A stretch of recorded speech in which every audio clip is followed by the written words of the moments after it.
그럼 앞으로 어떤 역할을 할지 직접 이혜훈 의원에게 들어보도록 하겠습니다. 이혜훈 신임 대표님 나와 계시죠? 네, 안녕하세요. 네, 안녕하십니까. 자, 먼저 오늘 당대표의 경선에서 승리하신 것 먼저 축하드립니다. 소감부터 좀 들어보도록 하죠. 네, 많은 분들이 축하한다고 말씀을 하셔서 제가 감사하다고 해야 되는데 사실 그 말이 먼저 나오지를 않고 네. 너무 책임감이 무거워서 어깨가 내려앉을 것 같습니다.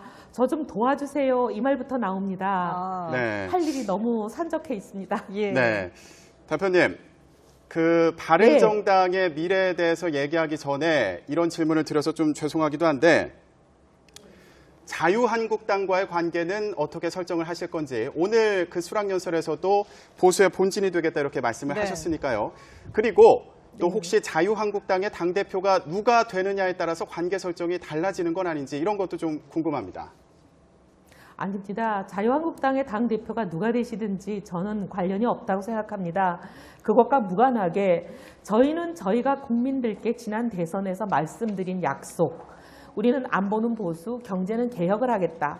우리는 이 개혁 보수의 정체성을 말씀드렸고 그것을 믿고 저에게 주신 너희들의 그 담대한 가치 정치를 우리가 존중한다. 그 길을 꿋꿋이 가라. 라고 말씀하시고 그 소중한 표를 주신 국민들과의 약속을 지키기 위해서 개혁의 길을 어렵지만 가겠습니다. 예. 저희가 이 길을 계속 갈 때 국민들께서도 저희를 믿어주시고 결국 너희들이 보수의 미래다.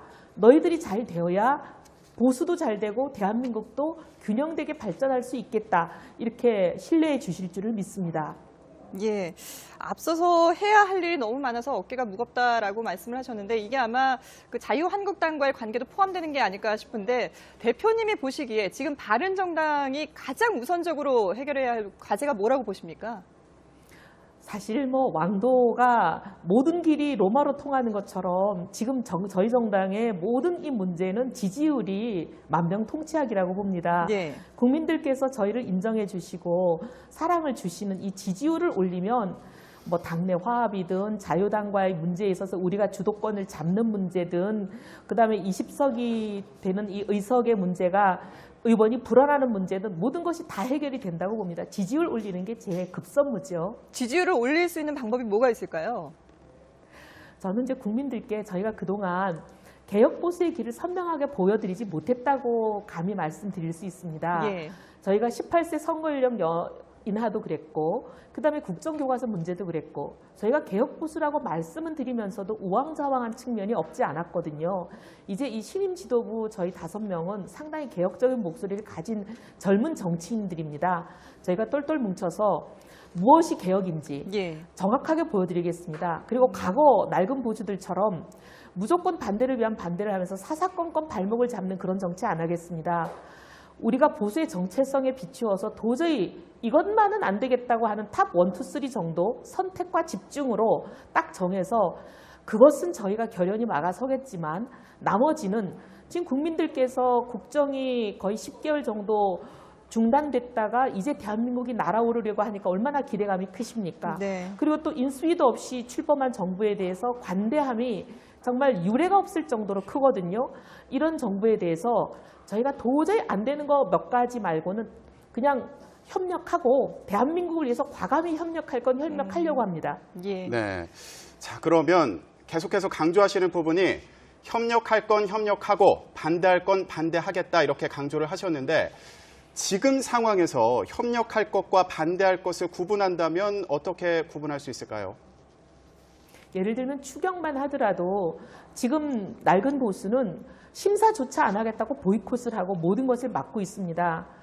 이래가지고는 국정이 한 발짝도 나가지 못한다고 봅니다. 저희는 심사에 참여할 것입니다. 심사에 참여해서 그 대신 이제 공무원 일자리를 81만 개 이런 건 저희가 반대하는 부분이거든요. 하지만 공무원 중에서도 지금 당장 일손이 모자라서 2교대를 3교대로 바꿨는데도 과로사 하는 분들이 나오는 자리가 있습니다.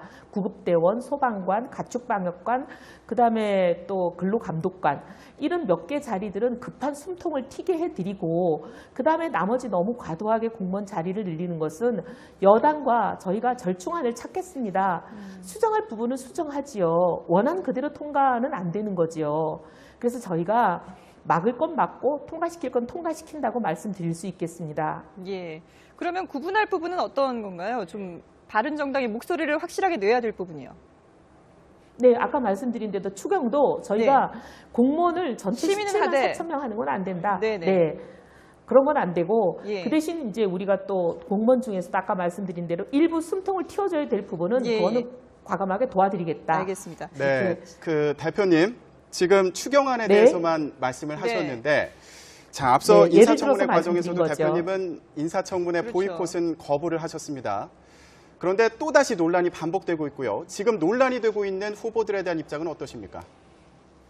지금 이제 김상곤 후보를 예를 들어서 말씀드리면 저희가 이 대표를 뽑는 경선 과정에서 8번의 토론회를 했습니다. 네. 근데 지도부에 입성하는 이 4명의 후보들의 생각이 거의 공통 분모가 있어요.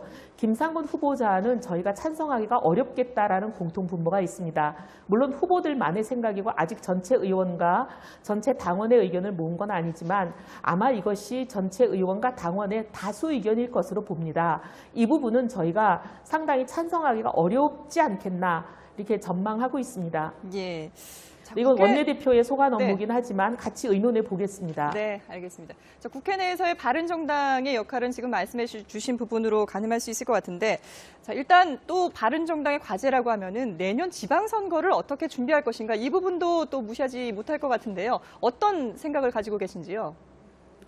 제가 그래서 오늘 보수의 대수혈을 말씀드렸습니다. 네. 전국을 다니면서 저희가 이제 내일부터는 방을 붙이고 저희의 가치 정치에 공감하시는 분들, 현역 국회의원, 현역 단체장, 현역 지방의원 중에 바른정당 소속이 아닌 분들 저희 다 모시겠습니다. 그리고 현재 정치를 하지 않고 있지만 정치를 생각하고 계시는 꿈나무들도 저희는 골목골목을 다니면서 다 모셔올 겁니다. 그래서 구름 같은 인재를 모셔서 저희가 지방선거에도 전진 배치를 하고 예. 저희는 지방선거에 상당한 승산이 있다고 봅니다. 그래서 국민들께서 지방선거 때쯤 되면 저희의 가치 정치를 인정하시고 신뢰하시고 지지율도 지금과 비교할 수 없을 정도로 일치월장에 있을 것이라고 믿습니다. 네. 혹시 지금 염두에 두고 계신 인물이 있으신가요? 네, 있지만 지금 방송이라 말씀드리진 않고 직접적으로 성사되면 거론하기 발표하겠습니다. 힘드시다. 예. 네. 알겠습니다. 네, 성사되면 말씀 바로 드리겠습니다. 네. 대표님, 지금 네. 보수 대수열 그리고 지방선거에서의 성과에 대해서 말씀을 하셨는데 아까도 줄곧 계속 설명은 해오신 부분이긴 합니다만은 사실 아직까지는 바른정당이 전국에서 큰 역할을 보여주지 못한 거 아니냐 이런 지적을 피하기는 어려운 상황인 게 사실인 것 같습니다. 이게 사실 아쉬움일 수도 있고 아니면 뭐 불만의 목소리일 수도 있는데 보수 대수열을 위해서 이런 생각을 가진 분들에게 한 말씀 하신다면 뭐라고 할 수 있을까요? 사실 저희가 정당을 창당하자마자 전국에 다니면서 창당 준비를 겨우 끝냈는데 대통령 탄핵 결정이 나면서 지도부가 사퇴를 해버렸습니다. 예. 어떻게 보면 대장이 없는 채로 저희가 지금 몇 달을 온 거죠. 그러다 보니 저희가 어떻게 보면 결집이 잘 안 되는 상태로 사실 지지율이 좀 낮은 상태입니다. 근데 이제 지도부가 이제 꾸려졌으니까 대장이 생긴 거 아니겠습니까? 네. 이제 대장을 중심으로 결속하면 저희가 완전히 달라질 수 있습니다. 지지도가 낮다고 하지만 지금 저희가 사실상은 뭐 오차 범위 안에서 3등이라고 실질적으로 말씀드릴 수가 있잖아요. 그러니 곧 달라집니다. 우리 국민들께 저희들이 새로운 모습 바로 보여드리겠습니다. 조금만 기다려 주십시오. 네, 대표님 마지막으로 질문 하나 네. 더 드리겠습니다. 좀 기존의 네. 정당들과 다른 모습을 보여주려면 개파 정치도 청산을 해야 될 텐데 대표님은 벌써부터 유승민계로 이제 언론에 소개가 되고 있고요. 근데 당내에서 뭐 김무성계다, 유승민계다 이렇게 분류를 하고 있는데 해법이 있다면 뭐가 있을까요? 언론들이 그런 분류 안 하시는 게 해법입니다. 제가 유승민 의원하고 30년 가까이 개인적으로 인연이 있는 건 사실이지만 정치하면서 누구 개파 나누고 그러지는 않습니다. 근데 개인적인 인연을 가지고 그렇게 얘기하면 제가 야당에 있는 모 인사와도 가까운데 그분의 계보라고 할 수도 있지 않겠어요? 네. 그래서 언론들이 그런 개인적인 인연을 가지고 누구 계보 안 나눠주셨으면 감사하겠습니다. 예, 알겠습니다. 지금까지 말씀해 주신 것처럼 새로운 모습의 바른정당 기대해 보도록 하겠습니다. 네, 지금까지 네, 이혜훈 감사합니다. 네, 이혜훈 바른정당 신임 당대표와 함께 얘기 나눠봤습니다. 고맙습니다. 네, 감사합니다. 모든 길이 로마로 통하는 것처럼 지금 저희 정당의 모든 이 문제는 지지율이 만병통치약이라고 봅니다. 예. 국민들께서 저희를 인정해 주시고 사랑을 주시는 이 지지율을 올리면 뭐 당내 화합이든 자유당과의 문제에 있어서 우리가 주도권을 잡는 문제든 그다음에 20석이 되는 이 의석의 문제가 의원이 불안하는 문제든 모든 것이 다 해결이 된다고 봅니다. 지지율 올리는 게 제일 급선무죠. 지지율을 올릴 수 있는 방법이 뭐가 있을까요? 저는 이제 국민들께 저희가 그동안 개혁 보수의 길을 선명하게 보여드리지 못했다고 감히 말씀드릴 수 있습니다. 예. 저희가 18세 선거연령 인하도 그랬고 그다음에 국정교과서 문제도 그랬고 저희가 개혁 보수라고 말씀은 드리면서도 우왕좌왕한 측면이 없지 않았거든요. 이제 이 신임 지도부 저희 5명은 상당히 개혁적인 목소리를 가진 젊은 정치인들입니다. 저희가 똘똘 뭉쳐서 무엇이 개혁인지 예. 정확하게 보여드리겠습니다. 그리고 과거 낡은 보수들처럼 무조건 반대를 위한 반대를 하면서 사사건건 발목을 잡는 그런 정치 안 하겠습니다. 우리가 보수의 정체성에 비추어서 도저히 이것만은 안 되겠다고 하는 탑 1, 2, 3 정도 선택과 집중으로 딱 정해서 그것은 저희가 결연히 막아서겠지만 나머지는 지금 국민들께서 국정이 거의 10개월 정도 중단된 하기도 한데 자유한국당과의 관계는 어떻게 설정을 하실 건지 오늘 그 수락연설에서도 보수의 본진이 되겠다 이렇게 말씀을 네. 하셨으니까요. 그리고 또 혹시 자유한국당의 당대표가 누가 되느냐에 따라서 관계 설정이 달라지는 건 아닌지 이런 것도 좀 궁금합니다. 아닙니다. 자유한국당의 당대표가 누가 되시든지 저는 관련이 없다고 생각합니다. 그것과 무관하게 저희는 저희가 국민들께 지난 대선에서 말씀드린 약속, 우리는 안보는 보수, 경제는 개혁을 하겠다.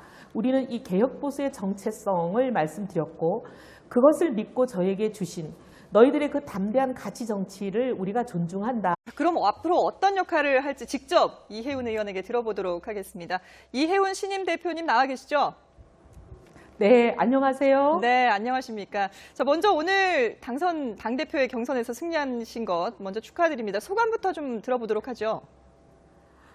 네, 많은 분들이 축하한다고 말씀을 하셔서 제가 감사하다고 해야 되는데 사실 그 말이 먼저 나오지를 않고 네. 너무 책임감이 무거워서 어깨가 내려앉을 것 같습니다. 저 좀 도와주세요. 이 말부터 나옵니다. 네. 할 일이 너무 산적해 있습니다. 예. 네. 대표님, 그 바른정당의 미래에 대해서 얘기하기 전에 이런 질문을 드려서 좀 그 길을 꿋꿋이 가라. 라고 말씀하시고 그 소중한 표를 주신 국민들과의 약속을 지키기 위해서 개혁의 길을 어렵지만 가겠습니다. 예. 저희가 이 길을 계속 갈 때 국민들께서도 저희를 믿어주시고 결국 너희들이 보수의 미래다. 너희들이 잘 되어야 보수도 잘 되고 대한민국도 균형되게 발전할 수 있겠다. 이렇게 신뢰해 주실 줄을 믿습니다. 예, 앞서서 해야 할 일이 너무 많아서 어깨가 무겁다라고 말씀을 하셨는데 이게 아마 그 자유한국당과의 관계도 포함되는 게 아닐까 싶은데 대표님이 보시기에 지금 바른정당이 가장 우선적으로 해결해야 할 과제가 뭐라고 보십니까? 사실 뭐 왕도가